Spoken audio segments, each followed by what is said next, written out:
setelah ada susunan RDTR-nya. Oke. RDTR itu yang kita akan lihat dengan zonasi penting di dalamnya. Oke. Nah, codes ya. Nah, kalau yang ini standar di kita mungkin ada standarnya building setback, KDB, KLB, rise building ya. Terus pembagian zona ya pasti ada di dalam RDTR ya. Jadi untuk kita tahu unit-unit yang ada di dalam zona dalam sebuah tatanan kota ya. Okay. Subdivision regulations ini biasanya ada hubungannya dengan aturan detail di dalam undang-undang. Misalnya kalau kita setelah punya RDTR, punya kanun, ada turunannya lagi ke misalnya IMB dan lain sebagainya ya.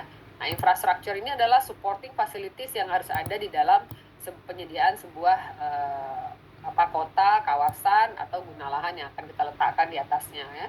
Oke. Sudah tahu ya komponen dalam struktur ruang. Saya ulang lagi. Oke. Nah, ini karena kita cerita urban, yang most paling digunakan itu adalah pola dari jaringan transportasi darat ya. Oke. Kalau cerita urban, kita nggak cerita ke antar wilayah dulu, ini yang urban dulu ya. Nah, sudah dapat belum bagaimana misalnya wilayah pelayanan itu tergantung dari geografis ya. Jadi kalau kita cerita geografisnya di luar dari kota Banda Aceh yang berkenaan dengan antar kota, biasanya itu pola sistem angkutan daratnya kita pakai AKAP. Jadi kebutuhan akan angkutan dalam antar provinsi, AKAP, AKAP, AKDP itu angkutan dalam provinsi, Angkudes itu pedesaan kalau ada di daerah rural, dan angkutan lintas batas. Ya, ini biasanya kalau batas wilayah dengan negara dan negara. Itu kalau kita mungkin ada di Kalimantan ya, di atas dengan Kucing dan lain sebagainya ya. Jadi wilayah pelayanan itu juga ada batasan dari geografikal ya. Jadi geografikal kita akan lihat apakah dia hubungan antar wilayah dari provinsi lain atau di dalam provinsi, atau di bawah yang lebih kecilnya lagi ada angkutan pedesaan, dan malah kalau ceritanya lebih lagi ke antar negara itu ada angkutan lintas sebagai batas negara ya. Nah, operasional pelayanan itu kita akan bagi lagi nanti, kita akan lihat bagaimana yang trayek tetap. Nah, kalau kita punya Transkutaraja itu masuknya ke trayek tetap ya. Nah, tapi kalau yang tidak dalam trayek itu dia bisa bergerak sama seperti kendaraan pribadi, misalnya taksi atau online ya. Jadi kendaraan online. Nah, itu kalau cerita dengan angkutan orang. Nah, kalau cerita dengan angkutan barang, itu mobilisasinya tidak dalam trayek biasanya. Jadi tidak ada batasan dari wilayah pelayanan selama itu merupakan sebuah kebutuhan logistik ya. Jadi kebutuhan logistik yang harus ada di dalam penyediaan untuk nilai ekonomi satu wilayah. Nah, kalau cerita tadi dengan operasional pelayanan itu kalau cerita AKAP, kota dan desa ya, itu nanti dibagi lagi dengan wilayah pelayanannya utama, cabang, ranting, dan yang pelayanan langsung ya. Ini memang harus baca kembali ke buku basic nanti ya. Tapi ini dalam skematik yang kalian pakai untuk membuat sebuah perencanaan. Jadi nanti akan tahu nih kalau cerita dengan angkutan darat, kalau mau meletakkan untuk sistem angkutan perencanaan transportasi dalam perkotaan, itu sistem yang bagaimana yang akan diletakkan. Jadi tadi kita sudah cerita bagaimana sistem kegiatan, sistem pergerakan, dan sistem jaringan. Inilah dia dalam satu sistem pergerakan dan jaringan. Jadi tadi pergerakannya antar kota, jaringannya bagaimana, gitu ya, contoh. Okay. Nah, ini cerita dengan kita sudah tahu pasti complexity, bagaimana beberapa yang mempengaruhi ke keputusan akan complexity. Nah, yang Ibu mau kasih nampak itu adalah bagaimana kemudian Pak Calthorpe, tahu Calthorpe? Calthorpe, Mr. Calthorpe ya. Dia adalah pencetus ide dari transit oriented development. Nah, yang ini yang memudahkan ketika kita membuat zonasi dengan guna lahan. Jadi beberapa konsep dari land use dan transport itu ada diletakkan oleh beberapa para ahli ya. Salah satunya adalah Calthorpe ya. Dia Calthorpe memperkenalkan tentang transit oriented development. Nah, kemudian ada lagi keluar 10-minute cities, kemudian ada keluar lagi 15-minute cities ya. macam-macam yang keluar sebagai bentuk sebuah pergerakan dalam zonasi untuk meningkatkan aksesibilitas dan mobilitas tanpa harus keluar dari zona tertentu ya. Ini adalah satu perumpamaan bagaimana ketika public transport itu menjadi lebih efisien ketika kita membuatnya dalam sebuah jaringan di inner cities ya, itu yang membuat kemudahan dalam bergerak tapi tidak mengurangi ke green space ya. Coba dibandingkan yang terjadi di kita adalah sepertinya yang di kiri compare dengan penyediaan green space yang berhubungan juga dengan guna lahan dan transportasi yang kemudian lebih efisien di skema yang kanan ya. Jadi kelihatan bagaimana kemudian bentukan dari kota itu lebih terarah ya, dengan memudahkan pergerakan dari penduduk kota untuk melakukan aktivitas bergerak di dalam kota ya. Dalam satu kawasan juga boleh ya. Nah, ini adalah satu diagram yang diberikan oleh Peter Calthorpe ya, bagaimana dia membuat satu konsep akan transit oriented development cities ya. Jakarta kononnya membuat TOD, tapi TOD ini terencana, bukan dia dari existing city. Saya tadi kita buat TOD. Yang dibuat Jakarta sekarang adalah connectivity dengan mass transport ya, karena untuk menampung pergerakan penduduk kota yang lebih efisien ya. Habis itu juga kalau penduduk kota Jakarta sudah berpikir nih, kalau naik kendaraan pribadi roda 2 harus menghadapi kemacetan, biaya operasional kendaraan, waktu tempuh ya, belum lagi ditambah stres, psychological effect ya. Nah, jadi berpikir lagi kemudian adalah kalau modanya biasanya kalau TDM dan TOD ini larinya ke rel ya. Nah, kalau ke rel itu biasanya kita pernah dengar ya idiom yang jangan sampai ketinggalan kereta. Memang nggak tunggu dia exact ya. Jadi exact dalam arti dia derajat kebebasan nomor 1, di mana kita tidak punya halangan akan waktu tempuh. Jadi katakanlah jarak dari A ke B itu 10 menit, dia akan dicapai 10 menit. Nah, misalnya kalau dari kota Banda Aceh ke Darussalam, kalau naik train berapa menit ya, compare dengan kita akan naik kendaraan pribadi yang harus kita lalui di jalan raya, berhadapan dengan kemacetan, berhadapan dengan mungkin akan terjadi accident atau delay dan lain sebagainya ya. Oke. Nah, ini adalah konsep-konsep yang diperkenalkan sebagai sebuah cara antara menyusun land use dan transport ya. Jadi ada transport demand management sebagai sebuah permintaan transportasi, dan juga ada transit oriented development sebagai contoh untuk bergerak di dalam satu kawasan tanpa perlu keluar dari kawasan tersebut ya. Ini contoh TOD ini kalau di kita tuh di Asia itu Singapura, Jepang, Hong Kong ya. China lebih sudah jalan ke situ ke TOD ya. Nah, mereka sudah pronounce, mereka pakai itu dalam pergerakan kota ya. Oke. Nah, TOD ini boleh ada beberapa pilihan dari ini masuk ke TOD sedikit ya.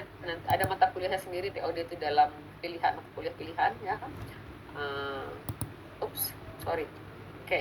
Nah, ini adalah kita meletakkan antara tipe-tipe jalan dengan tipe moda yang akan kita letakkan. Jadi bagaimana kita meletakkan high speed trains itu untuk major koridor ya, dan dibantu dengan bus atau LRT untuk supporting ke main koridor untuk membantu pergerakan melayani ke wilayah yang lain ya. Ini kayak kita gambarkan yang seperti ini. Ingat nggak yang Ibu kasih nampak gambar yang di Beijing City Center yang dia bagi kepada zonasi ring dan radial ya. Jadi kombinasi itu sebetulnya boleh saja ya, jika memang dia bisa memfasilitasi pergerakan dari penduduk ya, untuk memudahkan ke urban activities dan kecapaian antara accessibility dan mobility ya. Oke. Alright, ini pengantar dari Ibu. Oke. Nanti waktu sesi kita diskusi kita setelah Kak Anggi share ya. Oke. Oke, Anggi. Please, time is yours. Oke, Ibu.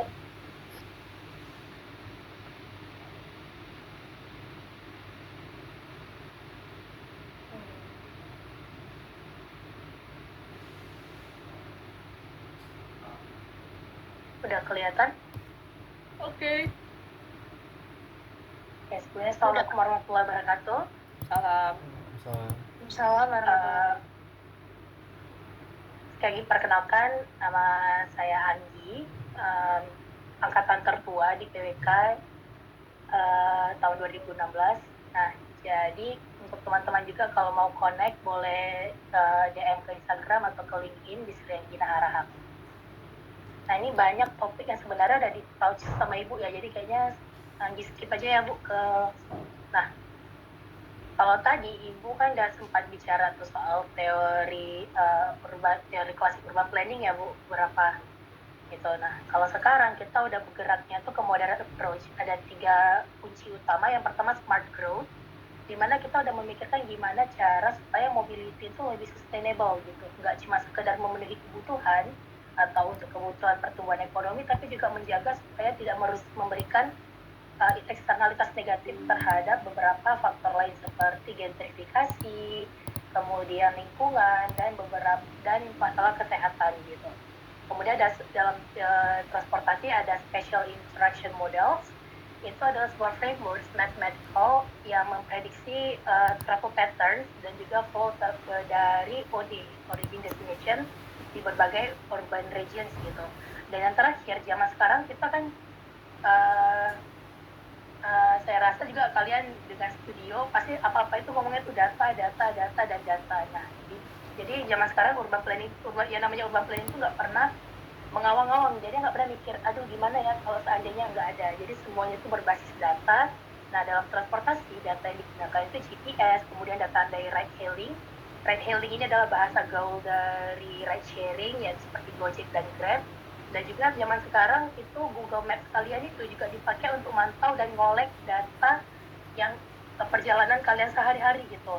Makanya kadang-kadang kalian kalau bisa kalian mau pergi ke kampus buka Google Maps, ada tuh dibilang tuh, oh di sini bakal macet, di situ trafiknya agak lebih tinggi. Itu datanya dikumpulin dari orang-orang yang berjalan, yang naik motor sehari-hari, dilihat gitu, oh oke, di kawasan section ini ada 50 orang jalan dan kecepatan mereka itu rata-rata 30 km per jam.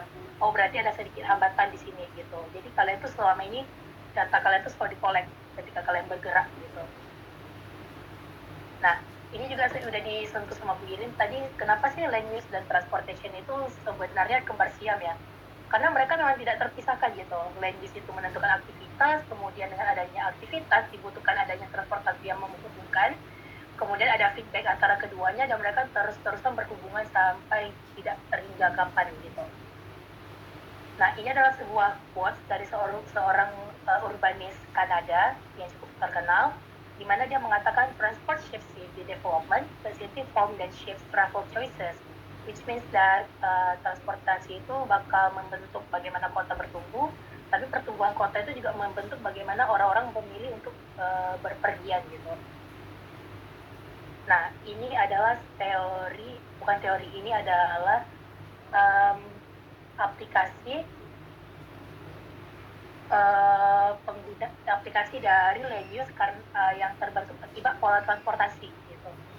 Coba kita lihat desainnya. Oke.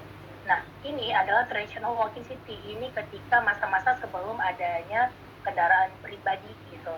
Jadi orang-orang masih bergantung ke railway track. Nah, railway tracknya itu kan terbatas gitu. Jadi orang-orang mau nggak mau mereka itu jalan kaki kemana-mana. Nah, perjalan kaki ini waktu itu belum ada perencanaan nih di sini, makanya juga organik, yaitu kotanya terbentuk sebagaimana pergerakan manusia. Inilah naturalnya kita bergerak sebenarnya.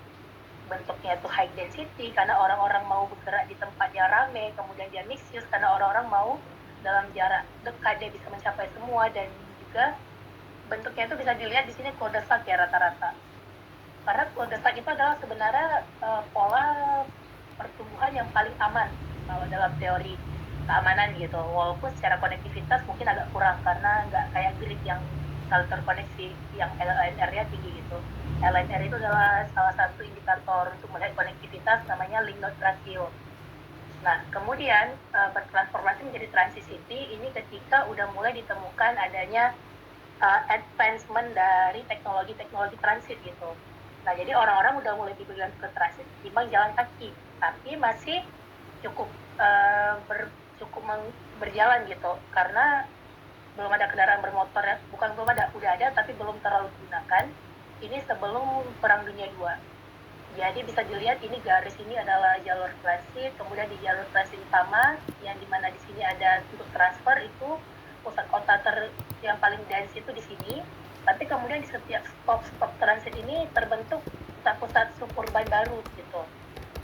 Biasanya di sini residensial, kemudian di sini baru tempat kerja dan retail gitu. Jadi mereka mereka jalan dari sini ke tempat transit, kemudian mereka transit ke sini, bekerja, belanja, belajar, dan lain-lain, kemudian mereka pulang kembali ke rumahnya. Nah, pasca Perang Dunia II, kan masif tuh manufaktur mobil. Nah, jadi terbentuklah tuh pola kota grid. Makanya kalau kita perhatikan, rata-rata kota-kota di Eropa yang hancur ketika Perang Dunia II, kemudian green building, itu umumnya bentuknya grid. Karena mereka waktu pembangunan, orientasinya tuh terhadap otomobil gitu. They want to ensure that everything will run smoothly for cars. Jadi mereka maunya setiap orang itu bisa menggunakan mobilnya dengan sangat baik. Mereka nggak terlalu mikir soal pejalan kaki karena efektivitas dan efisiensi diarahkan ke mobil. Dan ini yang masih kita adopsi sampai sekarang di Indonesia. Di saat orang lain sudah mulai kembali lagi bertransformasi ke sini dan ke sini. Ini sedikit aja kan tidak dibahas. Nah, ini adalah feedback cycle in action, contoh kita ambil di Jakarta. Ini apa jurnalnya, tapi ada sebuah jurnal penelitian di Indonesia. Nah, ini yang biru-biru ini adalah pertumbuhan daerah urban di Jakarta antara tahun 90 sampai tahun 2015. Sementara yang hijau-hijau ini yang muncul setelah tahun 2015. Nah, sementara ini adalah perkembangan highway. Kalau kita highway itu kan identik dengan jalan tol, walaupun sebenarnya highway itu bukan jalan tol gitu. Highway itu adalah jalanan yang volume kendaraannya tuh tinggi gitu, yang biasanya lane-nya tuh bisa sampai 6, 10 gitu. Nah, jadi bisa dilihat kalau highway yang hijau ini dibuat sebelum 90. Jadi awalnya tuh cuma kecil di sini. Tapi ketika muncul kawasan-kawasan urban lain, dia berkembang terus. Bahkan ketika muncul kawasan urban hijau di sini, direncanakan dan nih tahun 2030 bakal dibuat lagi highway di sini. Karena sudah ada kawasan urban lagi di sini. Nah, jadi begitulah gimana pola pertumbuhan kota dan highway itu bukan highway dan transportasi itu saling berhubungan gitu. Excuse me. Nah, lalu urbanisasi itu sebenarnya kalau mungkin nih mau coba lempar pertanyaan deh ke kalian. Bu, boleh nggak Bu yang aktif gitu kita kasih nilai partisipasi gitu? Biar lebih semangat mungkin untuk partisipasi. Boleh. I know that. Oke, Bu. Nah, mungkin ada yang mau coba kasih pendapat. Menurut kalian sebenarnya urbanisasi itu kesempatan atau justru tantangan gitu? Karena kita lihat datanya 60% penduduk ada di kawasan urban, tapi public transport share-nya cuma 27% at most. Jadi menurut kalian urbanisasi di Indonesia itu kesempatan atau justru tantangan? Gitu? Tidak ada yang mau raise hand? Izin menjawab, Kak. Oke. Nah, sebelumnya perkenalkan, saya Rizi Arianza. Terkait pertanyaan tentang apakah urbanisasi itu sebenarnya sebuah peluang atau sebuah tantangan. Sebenarnya kalau dari pandangan Rizi sendiri itu bisa jadi kedua-duanya, Kak.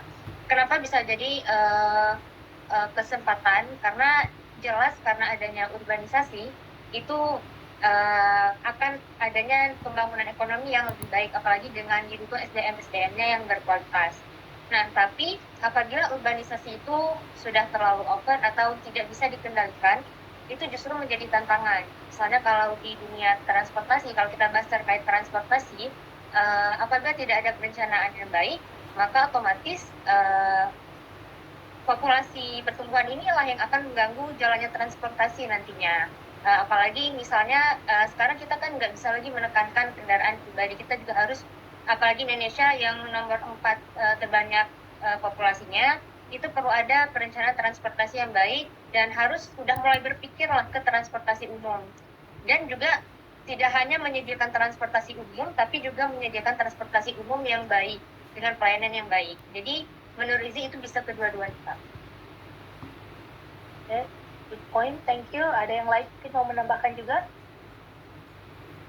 Izin menambahkan, Kak.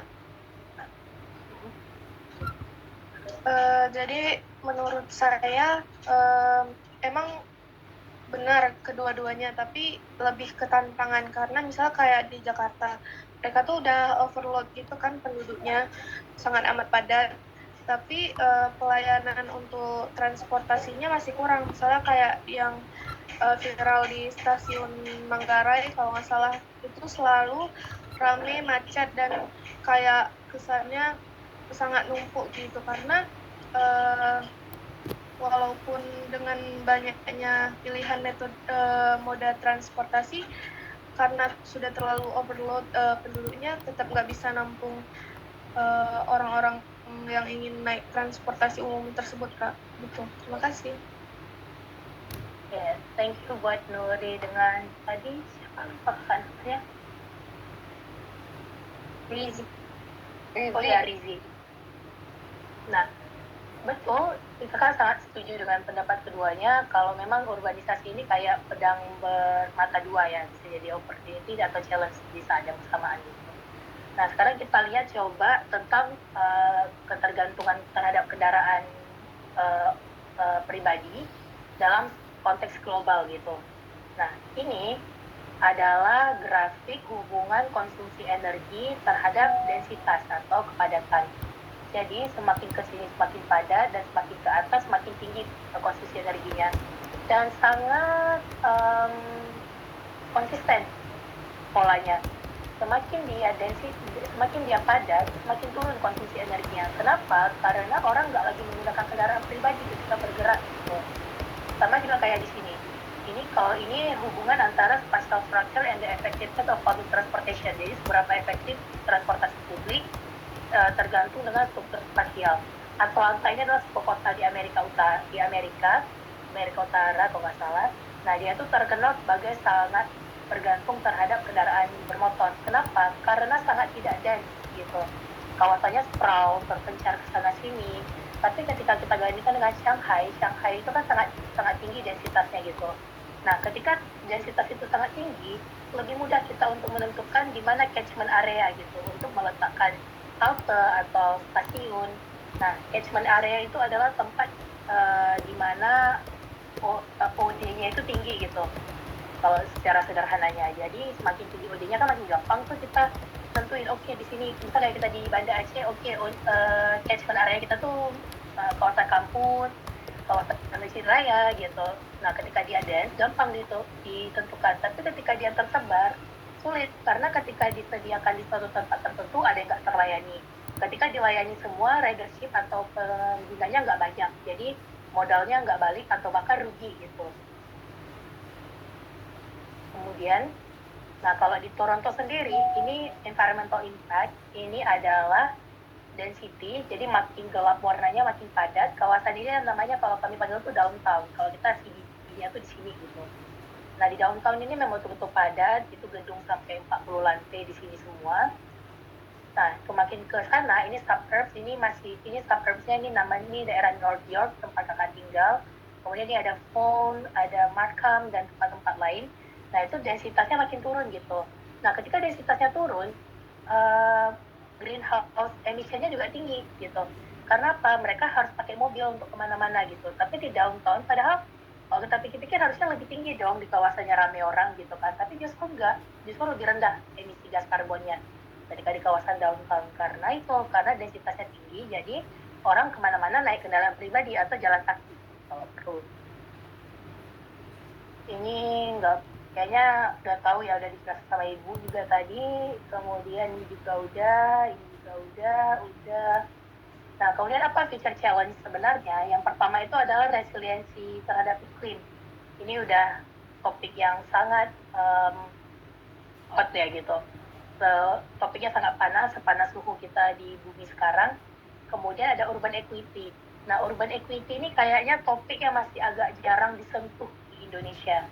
Kalau di kawasan-kawasan, di kota-kota yang udah maju kayak di Toronto, itu urban equity ini sangat isu yang sangat besar, soal gentrifikasi, soal keadilan sosial terhadap pembangunan gitu. Karena contohnya misalnya kayak kasus yang lagi besar di Toronto sekarang adalah displacement orang-orang yang kulit hitam. Nah, jadi di secara data spasial, orang-orang kulit hitam tuh hampir nggak ada yang tinggal di downtown. Karena downtown itu kan harganya mahal sekali, dan karena harganya mahal, mereka tergentrifikasi. Mereka dipaksa untuk pindah ke kawasan yang lebih pinggiran, karena mereka nggak sanggup bayar gitu. Nah itu urban equity, dan itu masih agak kurang dikaji di Indonesia. Bukan nggak ada isunya, tapi kurang terekspos saja gitu. Karena mungkin nggak banyak yang sadar, beberapa dulu juga orang mikir gitu kalau gentrifikasi itu adalah suatu hal yang alami terjadi, padahal enggak. Itu harusnya bisa diatasi, bisa dimitigasi supaya lebih adil gitu. Kemudian juga tentang electric vehicle, nah ini sebenarnya sebuah dilema ya. Electric vehicle itu tentunya mengurangi emisi gas karbon, tapi dia kan tidak berkontribusi terhadap pengurangan macet. Ya mobilnya tetap di situ, mobilnya tetap ada, tetap fisik, dan dia tetap bakal nyebabin macet gitu. Jadi apakah electric vehicle ini bakal menyelesaikan masalah atau cuman mengurangi salah satu aspek aja gitu. Dan yang terakhir e-mobility ini tentang kayak penggunaan ride hailing atau ride sharing, kemudian microtransit, ini juga udah mulai jadi fokus dalam perencanaan transportasi secara global gitu. Nah sekarang kita masuk ke case study Toronto. Nah di Toronto itu ini namanya zoning by law, kalau kita bilangnya FDTR, peraturan zonasi. Nah jadi kawasan di Toronto itu cukup mixed use. Ini cuma sekedar zoning by law, ini cuma sekedar oke, di sini boleh untuk residensial, yang kuning ini residensial. Tapi bisa dilihat ini residensial, kemudian ada green space, ada open space, kemudian di sini sekitar sini ada retail, kemudian dia masih punya apartemen gitu. Jadi cukup mixed use gitu. Kalau kalian ke sini bahkan nggak cuma mixed use land use, nggak land use saja yang mix, tapi buildingnya juga mix. Lantai pertama, lantai kedua, lantai ketiga itu retail, lantai ke atas itu kantor, kemudian ke atasnya lagi itu ada apartemen gitu. Nah untuk transportation wise, apa sebenarnya yang ada di Toronto? Itu Toronto punya 3 public transport. Yang pertama ada subway. Subway-nya itu ada 3 line, ada line ke barat dan utara, ke barat dan timur, ke utara dan selatan, dan satu lagi untuk arah ke Don Mills namanya. Kemudian waiting time-nya itu, nah ini yang sangat setengah apresiasi ya. Waiting time-nya tuh kira-kira 5 menit, bahkan kadang 3 menitan udah nyampe gitu. Panjang di sini kayaknya baru sekali telat, itu pun telat karena kereta yang harusnya yang bakal nyampe itu ada kondisi darurat, yaitu ada orang yang pingsan di dalam kereta. Jadi karena ada pingsan di kereta, para medis dipanggil. Jadi di stasiun, waktu saya nyampe ke stasiun, waktu turun tangga ke subway itu, ngeliat udah ada 3 paramedis, udah nenteng tas, udah nunggu. Ini juga pertama tangga, ngapain mereka pulang kerja gitu. Rupanya ada darurat medis, terus ada yang hidupin alarm, telepon di intercom bilang ada yang pingsan di kereta. Jadi para medis nunggu di subway untuk nanganin, karena kan nggak mungkin dong mereka reroute pergi ke hospital gitu. Jadi udah para medisnya nunggu di subway station untuk ngatasin. Kemudian setelah di clear semua, keretanya jalan lagi dan kereta berikutnya nyampe. Jadi itu agak lama. Kemarin kayaknya saya nunggu setengah jam di situ, karena kan nunggu si bukan korban, si pasien ini sadar dulu gitu. Nah untuk bus di Toronto sendiri per tahun 2018 itu punya 159 rute. Ada 5 tipe service, ada express, ada night bus, ada bus biasa, ada limited dengan seasonal. Kalau express ini dia stopnya tuh nggak banyak gitu. Misalnya gini, kalau bus biasa dia punya 20 stop di rute yang sama, dan di rute yang sama bus express itu stopnya tuh paling cuma 8. Jadi supaya dia tuh mengurangi load dari bus yang biasa, dan juga orang yang mau pergi lebih jauh bisa lebih cepat. Nggak perlu naik bus yang berhenti bolak-balik gitu. Untuk waiting time-nya tuh approximately-nya tuh 10-15 menit. Tapi kalau untuk bus yang limited dan seasonal, itu biasanya bisa sampai 20 menit, karena itu busnya lebih sedikit. Kemudian ada streetcars atau bahasa kerennya tram. Itu ada 11 rute, ini cuma melayani di daerah downtown, karena ini udah ada dari tahun 1989 sekian kalau nggak salah. Jadi dia tuh terkonek ke 8 subway station di downtown, dan untuk waiting time-nya tuh agak lambat dari bus, karena streetcar ini kecepatannya lebih lambat dari bus. Dan juga dia juga ngikut traffic, jadi kadang-kadang kalau macet di downtown ya udah say goodbye aja kita untuk tepat waktu naik streetcar gitu. Nah ini peta sistem transportasi di Toronto. Yang kuning ini adalah line 1 subway, mulai dari Vaughan sampai dia berhenti di Finch. Jadi dia tuh bentuknya letter U, dari utara, kemudian turun ke selatan, ke Union, di sini pusat semuanya. Jadi kalau secara umum transit di Toronto itu disediakan oleh TTC, Toronto Transit Commission. Nah, tapi TTC ini juga punya media partner, maksudnya transit partner, ada GO Train, ada York Region, Midway, dan lain-lain gitu. Nah, di Union ini semua sistem transit berkumpul di sini. Dan Union ini di dekat CN Tower. Kalau kalian tahu, CN Tower itu landmarknya Toronto. Nah, itu juga di dekat Union. Jadi Union ini pusat terbesarnya. Untuk stasiun dia pusat terbesar karena dia terhubung dengan mall juga gitu. Nah, kemudian dia naik lagi sampai ke Queens, ke Queens. Kemudian ada line 2 itu yang Kipling ke Kennedy. Nah, line 2 ini bergerak dari barat ke timur. Kalau line 3 ini sekarang udah ditutup ke Scarborough karena alasannya katanya ridership-nya kurang. Jadi TTC-nya rugi gitu. Dan diganti dengan bus. Jadi bus yang bergerak di sini, jadi line ini ditutup.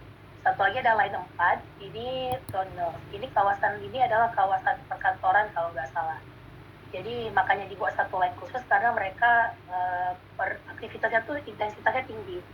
Nah, jadi the thing with Toronto is that mereka itu sangat memperhatikan catchment area. Mereka tidak buat tuh, saya tanya dengan dosen, dengan profesornya, namanya Matty Siniatiki, saya tanya ke dia gitu, sebenarnya ada nggak sih peraturan di Toronto ini yang mengatakan kalau setiap 300 meter misalnya harus ada halte, harus ada atau setiap berapa kilometer harus ada stasiun? Dan dia bilang enggak, kami membasiskan semua ke catchment area. Kalau sekiranya ridership-nya bakal tinggi, maka kita bakal taruh stop. Kalau nggak ada ridership, walaupun dia lokasinya dekat, maka tidak ada stop. Contohnya di antara Eglinton West, mana Eglinton West? Ini dia. Eglinton West dengan St. Clair West ini jauh sekali lokasi jaraknya. Jarak subway-nya. Sampai saya tuh paling males kalau udah nyampe Eglinton West, mau turun ke St. George ke kampus, nyampe Eglinton West tapi nunggunya lama banget nyampe ke St. Clair West. Karena apa? Di sini catchment-nya kurang, hampir nggak, development-nya tuh kurang di sini. Jadi mereka nggak nambah stasiun karena kan nggak guna dong. Untuk apa ditaruh stasiun situ? Dia cuma nambah beban, waktu pelayanan juga. Lebih baik ya udah nggak usah ada lihat stasiun, langsung aja ke St. Clair West gitu. Nah, untuk bus sendiri ya bisa dilihat sangat-sangat kompleks ya. Bahkan kawasannya putih ini kenapa nggak ada, karena ini kawasan downtown yang ada petanya sendiri, karena juga cukup kompleks ya. Kalau seandainya digabung di sini bakal bingung bacanya gitu. Nah, ini kayak yang merah-merah ini adalah bus regular, yang di biasa, yang hijau ini express, kemudian yang merah kotak, yang garis merah dalam yang putih ini limited. Nah, ini untuk downtown. Nah, downtown itu dimulai dari Spadina, dari Lansdowne sampai Broadview. Kalau line satunya dimulai dari Spadina sampai ke Blooriong. Nah, jadi ini ya kalau dimulai dari 500, 501 itu berarti streetcar. Tapi kalau yang 94 berapa lagi? 63 itu bus. Jadi kalau mulai dari 5 biasanya itu streetcar, tapi kalau angka lain itu dimulainya tuh berarti dia bus. Nah, kalau untuk yang ekspres, kalau ada angka 9 di depannya berarti dia ekspres. Misalnya kayak bus yang melayanin di dekat rumah saya itu bus 41, tapi ya ekspresnya tuh 941. Berarti tandanya dia rutenya sama dengan 41, tapi dia versi ekspres. Jadi dia nggak berhenti di semua stop di 41. Dia cuma berhenti di stop-stop tertentu aja gitu. Terus enaknya dengan sistem yang mungkin kalau dia ada pernah ke Jakarta, di Jakarta kan jauh lebih ribet ya KRL-nya. Ribet kali, bisa kayak nasi di Manggarai, kalau di ini, di kan banyak gitu pusat ini ya. Nah, enaknya mereka karena lebih sederhana subway-nya, jadi orang nggak bingung ketika mau naik subway gitu. Kita kayak, saya sendiri kalau misalnya mau naik subway cuma mikir, aku mau ke timur atau mau ke barat ya, aku mau ke selatan atau mau ke utara ya gitu. Jadi ketika misalnya contoh saya lagi di Osgood, terus saya mau pulang, oh ya aku pulang ke utara, ya udah saya tinggal nyari mana northbound train ke Pole gitu. Nah, who operates the transit system in Toronto is Toronto Transit Commission or TTC. Nah, TTC ini dulunya adalah gabungan gabungan dari beberapa perusahaan transit di Toronto yang kemudian bergabung jadi satu di tahun 1921. Nah, yang paling keren menurut saya itu adalah TTC ini berhasil jadi hampir 70% operating cost di TTC itu tercover oleh tiket naik, dan tiket naik itu $3,3. Nah, jadi cuma dari $3,3 itu mereka berhasil mengumpulkan 70% untuk operasi, 70% operating cost-nya itu dari tiket itu. Sementara kalau kalian mau tahu, TTC itu operating cost-nya itu per tahun 2025 $1,3 miliar. Dan 70%-nya itu di-cover oleh tiket. Jadi sekitar 700 atau lebih, 700 juta dolar itu tercover cuma dari tiket. Nah, itu berarti kan ridership-nya tinggi, berarti efektivitasnya tinggi. Walaupun menurut kita ini udah keren, tapi kalau menurut profesor saya ini masih sebuah kegagalan. Kata dia, our ridership is so low, we still need to improve it. Dan saya kayak, sementara kita yang gratis aja orang nggak mau naik gitu ya kan. Walaupun itu ada teorinya sebenarnya, nah mungkin kapan bisa dibahas gitu ya. Juga kayak nggak terlalu penting. Nah, Subway udah beroperasi dari tahun 1954. Kita masih awal-awal mikir-mikir gimana mau bentuk negara, melanjutkan negara kita setelah mereka udah mulai operasi Subway gitu. Bus sendiri kita belum mereka udah mulai operasi bus tahun 1849. Nah, streetcar sendiri udah mulai dari abad ke-19 udah mulai ada streetcar dari pertengahan kedua abad ke-19 gitu. Nah, apa lesson learned yang saya dapatkan dari Toronto? Yang pertama itu adalah transit enables density. Jadi ketika transit itu bisa dilakukan dengan baik, maka density juga akan naik gitu. Karena orang itu bakal berupaya sebisa mungkin gimana supaya mereka bisa berada di dekat transit supaya lebih murah gitu kemana-mana. Kemudian, nah di Toronto ada masalah dengan coordination regional, karena mereka tuh sering konflik antara, jadi kalau kita kan di Indonesia tuh ada pusat atau negara, provinsi, kota atau kabupaten, kecamatan, desa. Kalau di Toronto itu mereka cuma punya 3 sistem, federal, negara, kemudian provinsi, dan terakhir municipal atau kota. Nah, jadi ketiga ini sering berantem karena kayak Toronto municipalnya itu cuma bisa punya akses ke pendapatan dari property tax atau pajak properti. Sementara kayak sales tax itu yang dapat semua provinsi. Jadi Toronto itu uangnya sedikit sebenarnya. Walaupun ya sedikit versi mereka, sangat banyak versi kita gitu. Karena mereka budgetingnya dalam setahun itu setahun berapa ya, mungkin bisa coba share ya satu lagi, karena jadi kebetulan kemarin itu saya jadi fasilitator untuk public consultation dari budgeting Toronto. Jadi mereka setiap tahun itu mereka buat sebuah konsultasi budget. Jadi mereka minta supaya semua masyarakat itu kasih tahu, kalian mau sebenarnya budgeting kita itu gimana sih, ke siapa, ke kategori apa kita budgeting gitu. Jadi misal kayak ini budgetingnya gini, TTC and Low-Trans ini adalah satu bus. Jadi Bu, ini menarik sebenarnya Bu. Toronto itu punya satu bus kecil kayak mobil pick up, itu khusus untuk bawa orang-orang yang naik kursi roda atau pakai tongkat. Jadi orang biasa nggak boleh naik bus itu, jadi cuma yang naik kursi roda aja naik bus itu namanya Low-Trans, dan dia punya stop sendiri di downtown gitu.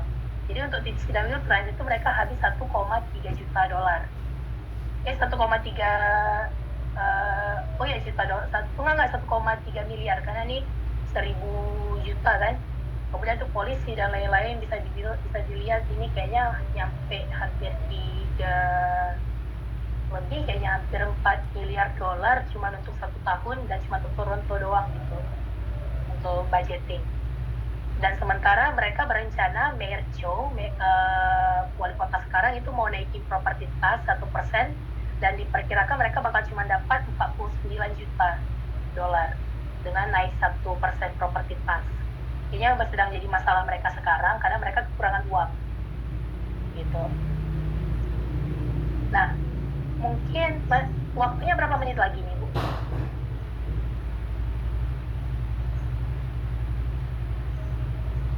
Kita 3 SKS berarti sampai 10.30. Jadi ada discussion, kita boleh buat discussion. Nah, kalau discussion kebetulan nih Bu, jadi kemarin kami kalau di kelas transportasi setiap kali habis materi kami bakal ada case study. Jadi mungkin ada case study yang cukup menarik yang dirasa kemarin kami bahas itu tentang penggunaan Uber untuk public transit. Mungkin kita bisa bahas yaitu di sini. Ya teman-teman juga dan tunggu ya kita buka dulu.